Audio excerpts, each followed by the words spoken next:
What's up, everyone? Mythic Talks. We're back once again. Today we have Quick Fuse and Hawkeye on board. We're going to discuss the Dark Inside Tour De Walsh charity event that took place this past weekend. If you don't know what a Tour De Walsh is, it's a 4 hour long session of FFA on midship with 8 people, and it's a grueler. The first 1,000 kills usually wins, or I'm sure. I think the time just keeps going on and on until you hit 1,000. So it's kind of crazy. But yeah, Kelly, take us away and tell us, you and Paul, tell us about your experience. Yeah, absolutely. Thank you so much, C4.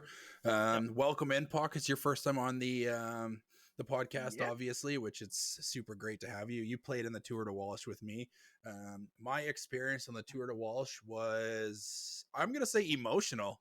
Um, the first 100 or so kills, I was could kill anybody in the lobby, was doing really good, and then I just got put in a blender for like an hour and a half, couldn't find a kill, nothing, but it was a lot of fun. Um, it was my first experience doing the Tour de Walsh. I watched it last year when it was put on, but it was definitely something that I'm looking forward, if I get the opportunity, to do it again, because it is a lot of fun and it's just a good time being in the voice chat with literally all the competitors. Typically it is 8 competitors, but there was 10 in the lobby, so it was a little more chaotic than normal, which made it very interesting and a tons of fun that way. Pac, what did you think of the Tour de Walsh? Oh, it was really fun, and then it got really like heavy. The last 200 kills was like, all right, I'm ready to get out of here. But it was a whole lot of fun. We had a great group, and everybody, we were all in the voice chat together. We were like chirping each other and talking and just having a whole lot of fun, basically. And I want to give a special thanks to Dieode, which he's in the chat with us right now, and for organizing it.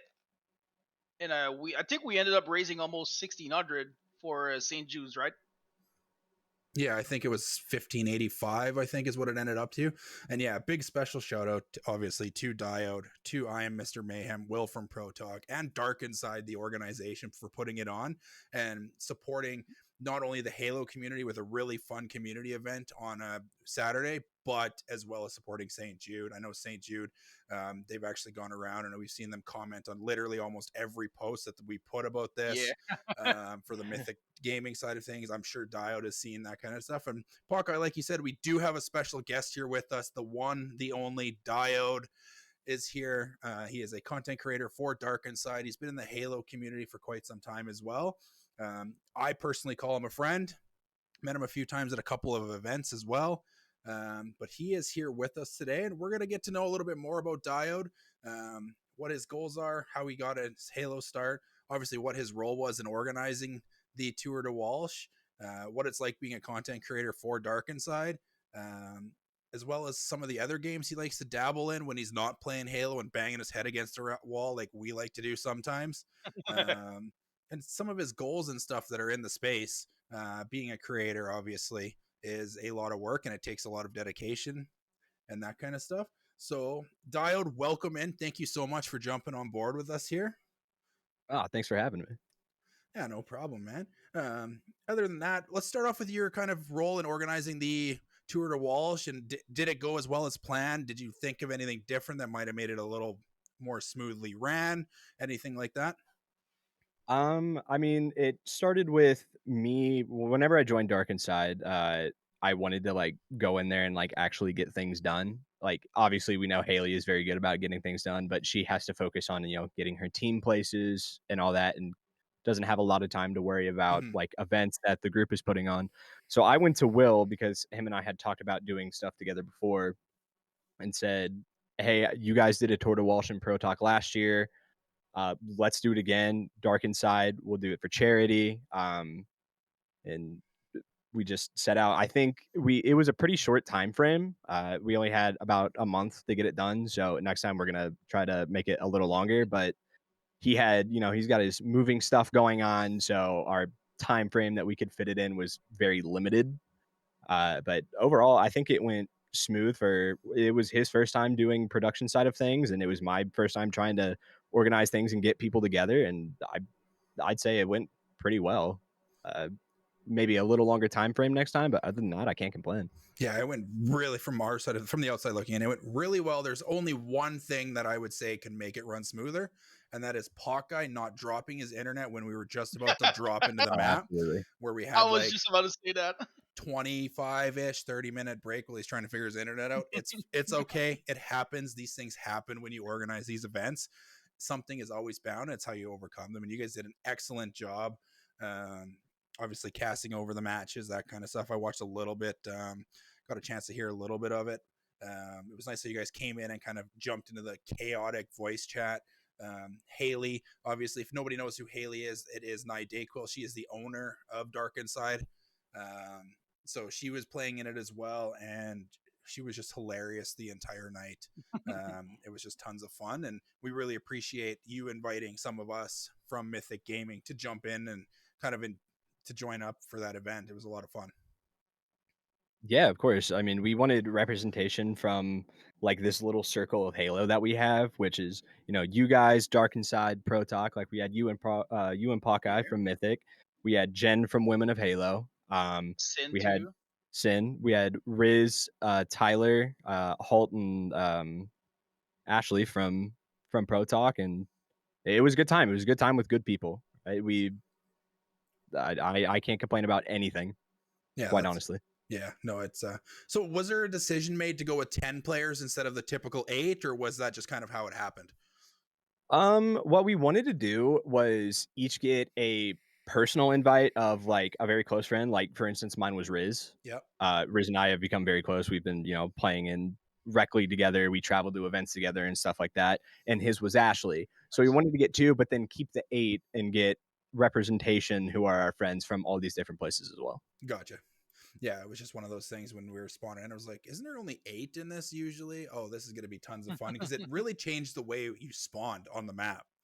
Like Oh big yeah, for time. sure. Like if you sat on Yeah. one of those Eli ledges, you could just I sat there for a little bit and just blocked that kind of spawn, and people were just running out from the bottom base. I was just like getting free kills as they ran out. And I would always forget to check the Eli ledge because that's what I do. I just basically tunnel vision forward, especially when I'm starting to tilt a little bit because I can't kill anything on the map. But it was definitely a lot of fun, and we kind of really, really appreciate again you putting that on, and we look forward to kind of the next one, which I'm sure will be good. It'd be kind of interesting to do like a Tour De Walsh tournament one day, right? And have it We've kind of over a weekend where you have like 3 Mhm. lobbies and they all play, and then the top 4 or something like that, and just kind of do an entire day. But by the end of 3 or 4 hours, your thumbs are Bro, getting a Oh little yeah. bit hurt. hurting. I know the next day my thumb was kind of stiff, that kind of stuff because I'm a boomer. I'm old. I can't keep up with these young guns anymore. But yeah, it was definitely tons of Yeah. fun. It was shorter than expected, but I think having the extra 2 people on the map also helped out a lot. And the skill range was exponential in it as well, right? Like we had such a variety. Like I'm pretty sure we had, what would you say, somebody like platinum 1 level all the way up to what 1600 onyx level in that lobby, give or Yeah, take, absolutely. something like that. Yeah. Right. So even though there was such a big skill gap, it was still tons of fun, and everybody was hyping up each other. Everybody was like trying to like get different plays and sticks and that kind of stuff. Haley was yelling at me the entire time. Every time she killed me, she yelled, "Get shit on," literally every single time. So yeah, it was just tons and tons of fun. Couple atrocities in there too, a couple ninjas. Yeah. Yeah, I didn't get Next I time didn't we get a should. ninja. I got atrocity though. I got 3 or 4 overkills. Yep. I should have hit my clip button a little bit more, but I didn't, unfortunately. Which that's okay. But yeah, it was definitely tons of fun. So Dieode, where did you get your Halo start? Has it been kind of a lifelong thing? Is it fairly recent? It depends, right? So the very first game I ever played was Combat Evolved. Mhm. My grandpa had an Xbox and he would play it in the basement, and then I hit like 4 or 5 years old and he just asked me if I wanted to try it, and then I kind of got addicted to gaming. Mm-hmm. My grandma wasn't too happy because there was blood in the game and I was a kid. She freaked out a little bit. But like growing up, as far as like competitive gaming in like the communities I was in, I started off in Call of Duty, and I was there from Black Ops 3 all the way through Vanguard, just doing search and destroy chows, game battles and stuff like that. And I just got kind of tired of the same old repetition, just same games reskinned over and over again, and Yeah. they're just worse and worse each year. Played quite a bit of Halo 5, not super seriously, just like ranked with my friends. But for the longest time, it was Call of Duty, and then I kind of just got tired of it and just tested the waters in Halo. And that was 2 years ago. Worlds 23 was my first event, and I was Mine only too. in the Halo community. I was only in the Halo community for like 2 or 3 months before that, like not very long at all. And Haley, I'm glad to be working with Dark Inside because Haley was the first person that I met in the Halo community who, like, when I went to the event, like, introduced me to people and kind of said, "Hey guys, this is Watsy at the time," um, and let me go crazy. But so I have so much appreciation for her, and now that I've been here for a couple years, so much appreciation for everybody. It's like having a home. Like, obviously every community has a couple bad eggs, but like for the most part, the Halo community is very good people. Oh yeah, for sure. 100%. Fun fact: Worlds 2023 is the first time I met C4. Yeah, yeah. That's the funniest Oh, thing you ever. didn't know each other shop. before? No. So Worlds 2023 was my first Halo event ever. It was day one, where the coffee shop outside of the venue in the convention center. Shout out that raspberry mocha, best thing ever. Yeah. Oof, so good. You like sweet drink in the morning? That's the one to have. I gotta find that. You gotta show me that spot this year. Oh, dude, No, it's you right in can't the miss it. As menu. soon as you walk in, it's that little the Korean guy runs it. The little cafeteria coffee shop right at the Oh, bottom in of the the venue? escalator. Yeah, in the Yeah. venue Oh, at the okay. bottom when you Ra- walk in. All raspberry right. mocha, get it. Raspberry It's mocha, so man. good. Their Oh That's my their fire. god. danishes are fire. I Yeah, got two of them because it's they were so good. and they're super nice people there. Oh, yeah. Yeah, I was sitting there by myself, didn't know anybody. Just watched a whole bunch of stuff online. I'm just sitting there and see Forrest wearing this Halo HQ jersey at the time because he was with them for a little bit. And I asked him, I was Yeah. like, "What's your jersey mean?" And we just got talking, and next thing you know, we're like hanging out all weekend. 6 months later, we started Mythic Gaming together. Like, it was just one of those things where everybody is so Mhm. personable at the events. You just walk up, say hello, that kind of stuff. So yeah, it's definitely, I could really Funny. appreciate It's that. funny. Funny how Mythic Gaming started because it was like I don't know if it was an afterthought, but I was just like, yeah, I've always wanted to start an org called Mythic Gaming, and then Kelly's just like next day converts his fucking Discord into Mythic Gaming. And I was like, what's this?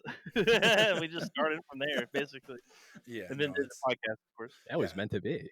yeah, 110%. Yeah, it was. And we've done lots of I've lots of support in the community, which is great, right? Like you said, everybody, the Halo community is one of those ones. There is lots of the bad eggs and stuff. Everybody has a few of them.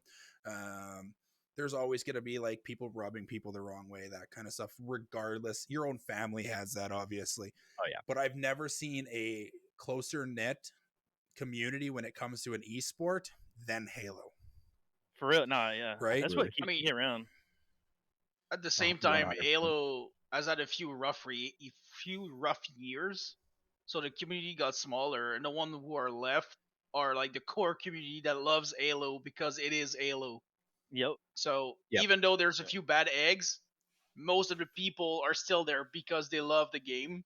So it makes it easier, I think, to like make friends and then just talk with everybody because you know that everybody's there for the game and not for like, let's say Call of Duty. It is a big title, and I'm sure a lot of people go there just because it says Call of Duty and they don't Yep. even like it that much. Absolutely. Yeah, Yeah, Halo's a different breed. yeah, it's definitely an experience that I really recommend everybody who's looking for a good esport to watch, to kind of be involved in. Halo is one of the best ones to get involved in, first because of how helpful the community is, right? Like, Yeah. super big shout out to a friend of all of ours, Licinity. She does so much for our community. I know Dieode, you know her really well, obviously. But she does a lot. She's done a lot for us, just kind of helping us kind of in different aspects of like making how we're promoting ourselves, that kind of stuff, little back end things, questions. she's always there for questions, and we appreciate her around Yeah, here so much. Obviously, and I'm here because of her.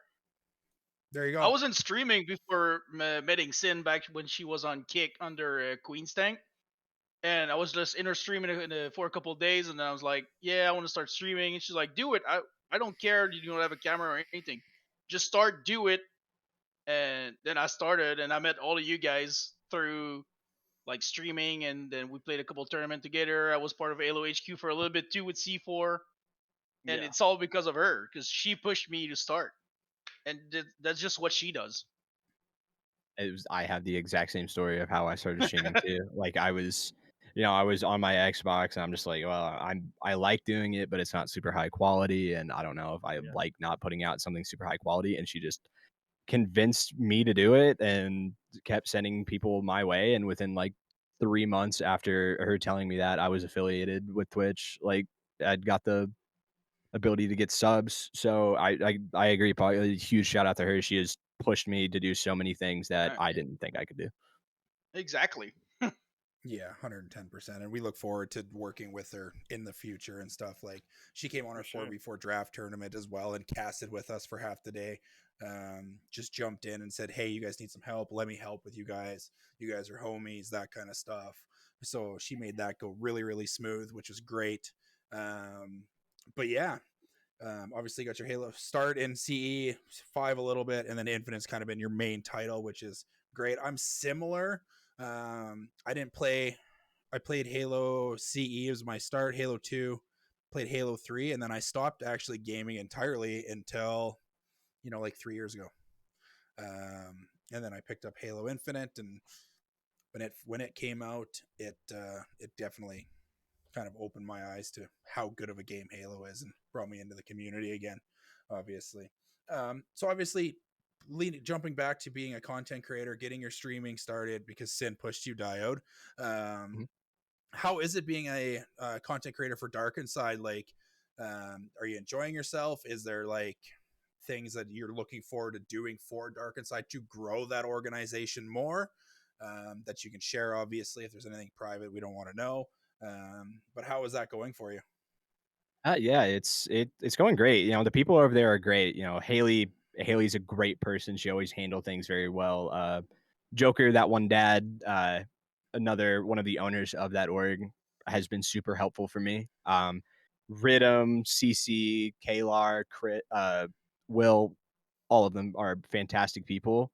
Um, I originally I was the one who reached out to Haley to ask to join that, because she gave me. I wanted to be a part of something a little bigger, and to get things done with people. And she was the first person I met in the Halo community, so I thought it would be a nice little home for me. Mm-hmm. And uh, conversation went well with her. They brought me on almost immediately after talking to me about it, and yeah, I can't ask for a better group of people. Like I represent them with content, but obviously, I'm friends with you guys in Mythic. I'm in Pro Talk all the time. Mm-hmm. It's nice to have all these little homes, um, Yeah.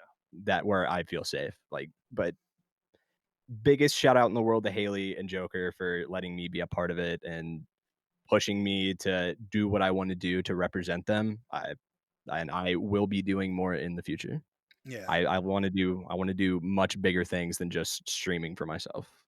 Oh yeah. No, 110%. That's kind of why we started Mythic Gaming. We wanted to give somewhere, like you said, somebody it's a place to be that is safe, right? A place to be Yeah, that is exactly. everybody is kind, everybody is for the community, right? Like that's the whole reason we started Mythic Gaming. We were just going to Hmm. do these one-off like Friday night tournaments to begin with like a $50 prize pool, $100 prize pool, just a whole bunch of small stuff. And then all of a sudden it was like, oh, let's plan a 2v2 tournament. Then the 2v2 tournament happened, and all of a sudden we grew, like our Discord here doubled in people. And then all of a sudden we did our draft tournament, right? Like we would have never expected within 1 year to host a 4v4 draft tourney and have like 600 concurrent viewers at one time, right? Almost Yeah. 700. Yeah. It was just crazy for that 4v4 draft tournament, and that was tons of fun. And that's the nice thing too, is like you said, this little small niche. There's a small niche of organizations within Halo that are all really close and everybody's jumping into different orgs to play and have a good time and that kind of stuff, which is a really good thing, obviously. Yeah, and we even have a team now because I know Mailmain, like personally, he lives not too far away from me. And we met last summer, and when I joined Mythic, I was like, "Hey, I'm part of that organization now. It's really fun and everything." And then when he was looking for a team to represent, he reached out to Kelly because I knew him, and that's how we got a team in our first year. And we weren't supposed to have one, I Yeah, we think. weren't even looking for a team to go to the events No, for us, Diode. no. We were like, nah, We we'll were gonna wait. do our own We'll do thing. our own thing. And then all of a Yeah. sudden, we had multiple teams reach out to us, and lots of Yeah. them were just looking for, how can I put this politely? They wanted us to pay their way, so they didn't have to Right, pay yeah. anything to get there, but Yeah. they didn't have the results to back it up, right? Like, Right. if you want to be like get full travel coverage, you better at least be bringing home a prize pool and getting us on main stage and that kind of stuff. Not be like a top 24 team, Yeah. Yeah, exactly. right? Yeah. Special shout out to Dark Inside making it out of pool play last at Arlington. That's incredible. Yeah, Making true. it into pool play, sorry, out of the open bracket, which is sweet. But yeah, fun fact about Joker, he is the only other person other than the Mythic Gaming members to have our version 1 of our jersey. Oh, that's right. For Yeah. real? Yeah, For he got real. one. Yeah. He won a Yep. giveaway after Worlds 2024. Damn. He has the relic. He does Didn't we have the send relic. somebody Relic. else one too? I thought didn't No, was he he's the one dad? only. Didn't he? He's the Was he only one? So one. who's got one? Okay. Yeah, Yeah, that's There's crazy. C4, Joker, I guess you, Kelly. yeah. Who Fulcrum, who's got the Beast, and Yep. C1? Frag. Yeah, and Fred. Yeah. From Beast and Frag. Yeah, Yeah, our original intentions was to go and participate in one of the lands together at some point as a like rec team, but yeah, we decided to go and have a team represent us, and Mel came through and great we're stuff. Can't wait to see what they we do. were super excited. We finally locked in our 4th too, which is a great thing. Yeah, and It stay was about tuned time. because there will be a mythic vlog for DreamHack, so it's in the works. Mm. Ooh, Yeah. all That's right. pretty awesome. So other than that, obviously, you talked about goals for yourself, not wanting to just stream for yourself, that kind of stuff. Did you start streaming Halo only? And is that the only game you stream, or do you have other interests when it comes to gaming? Mainly I just stream Halo. When I'm playing like single player games, I kind of just want to like sit there and enjoy it for myself. But I could just click the go live button. I honestly don't know why I don't. But uh outside of Halo, not too much that I'm streaming, but I've been playing Expedition 33 a lot. It's amazing, That bro. that game has a stranglehold on my life right now. Same, man. Um, Same. the Oblivion remaster. I've Yep. been playing a lot of that, and I think I have. If you include Xbox and Steam, the amount of hours that I have sunk into Baldur's Gate 3 is an unsettling amount of time that should be concerning to most people. Oh, plus your It's playtime in Halo 2, right? plus my playtime in Yeah. Halo when That's I'm on this game like every day. He's double dipping, guys. I am. I'm double dipping. Yeah, it's again, I think that's kind of one of those things too. Like if you hit the go live button playing those first person RPG style games, it's almost like you get so diverse into the experience and like what you're experiencing in the game that you might forget about your chat, right? Whereas Yeah. most people would think it's the total opposite, where you would be more locked in playing Halo than you would be playing one of those games. But most people, it's the total opposite. You're like locked in, you're taking it all in, you're like experiencing it like you're actually there.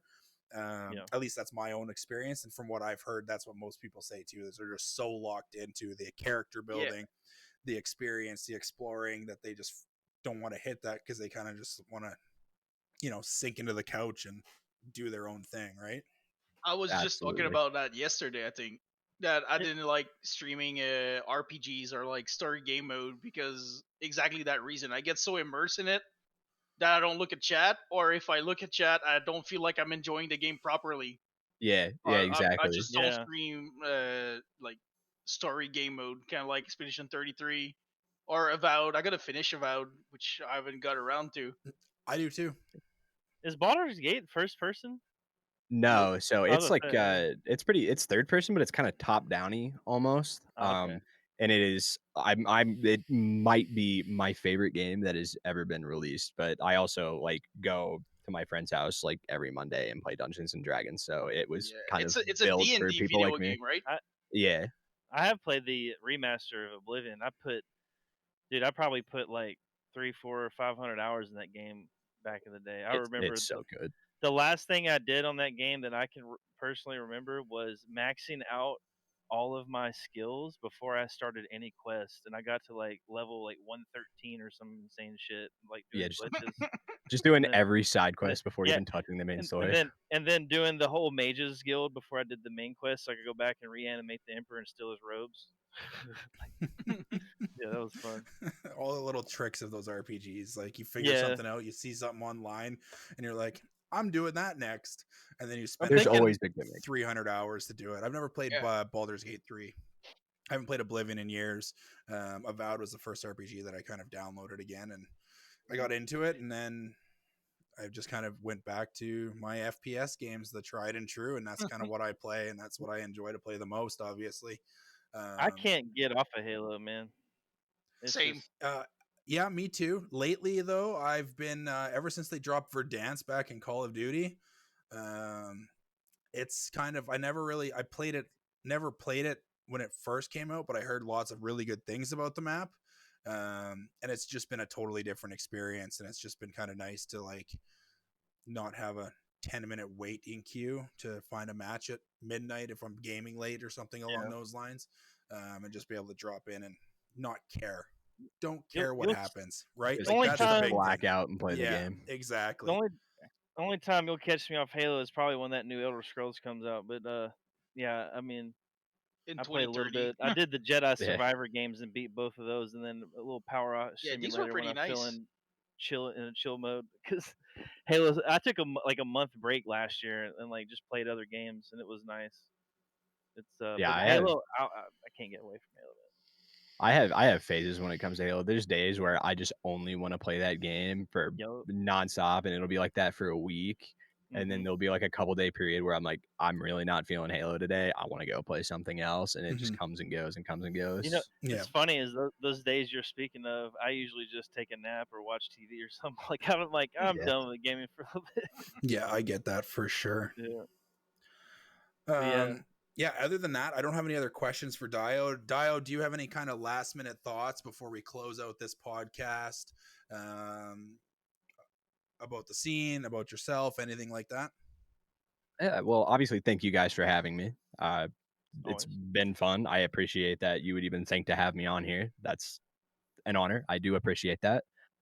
Um, as far as like more things we have planning, Will and I are going to be planning more things. So there will probably be another Tour de Walsh style thing, and then we have a couple that we're trying to figure out if we tried to do it, what time frame would we have to do this over, and how realistic is this in like a tournament format.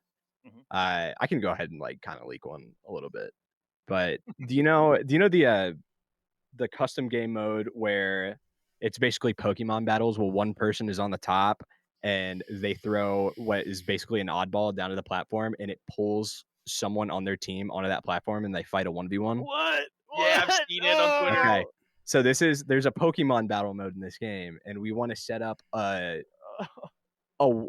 tournament to see who's the best Pokemon trainer. Well, one person will sign up as a captain and then they will draft their Pokemon out of this pool of players and then you That's go tournament style like the Elite Four in Pokemon and work your way up to see who's the winner. that's crazy, bro. Yo, that's That That's gonna sick. sounds be like dope. we need to do like a play test to see how it would go. Yeah, and Um, that's exactly what Will and I are planning on doing. I have something yeah. similar in mind. It's way different, but it's like kind of like the 1v1 battle type thing. It's gonna be dope. It's I've like a always King thought of the about Hill doing like style. a king of live fire, right? Where basically it's short, it's a 1v1 to 5 kills. And basically you seed everybody, top random seed them. The first two players play. and then whoever loses gets knocked out, and the other person stays, and then whoever's standing at the end, and just do kind of like a single elimination quick tournament along those And they lines. and they just We go were- up the list. And basically people just keep spawning in, and if somebody just keeps winning, then they keep staying there. I like that. And that kind of stuff. And then whoever gets knocked out, and somehow figure out a way to kind of do like a double elimination type style, and then have like the challengers like spawn in with different weapons, and only have that person have like a bandit or something to give them some sort of a handicap as the rounds go along. If they win like 3 or 4, well, this match you got to use the pistol only, this match you only got this, and like kind of mess around and do stuff like that. But it's a lot of work to plan events in general. Try to throw a little bit of a spin on that and have like a rule set that's understandable for everybody, right? Absolutely. Yeah, there's I love your idea. yeah, that Pokemon battle is incredible because we're all Yeah. nerds. We're all nerds. We're all nerds, right? Yeah, I love we are Pokemon, all which nerds. is great. I know Pawkeye's been working really, really hard on something for us here that we're really excited to roll out here at Yeah. probably the start of June, I think, is when we're rolling it out. We'll talk off Should be. podcast for that, Dieode. I think you might be excited for it, and that kind of thing. But other than that, C4, why don't you take us home? Let's lock this podcast up, and maybe spawn on the map. Yeah, like he said, they had a great time in the Tour De Walsh. Make sure if you're on YouTube, you hit that sub button. But go give Dark Inside a follow on Twitter at Dark Inside, and Mr. Dieode here. I'm sure that's your Twitter name, right? Dieode. Yeah. Yes. And yes. It'll then be linked in the description. Mr. I Am Mayhem too on Twitter, as well as Dayquil. So that's Haley, by the way, one of the owners, and Joker. Don't forget Joker. But that'll close it out, guys, for this podcast episode. I believe it's number 20. So Big we'll see 2-0. you guys in the next one. 20 already. Peace.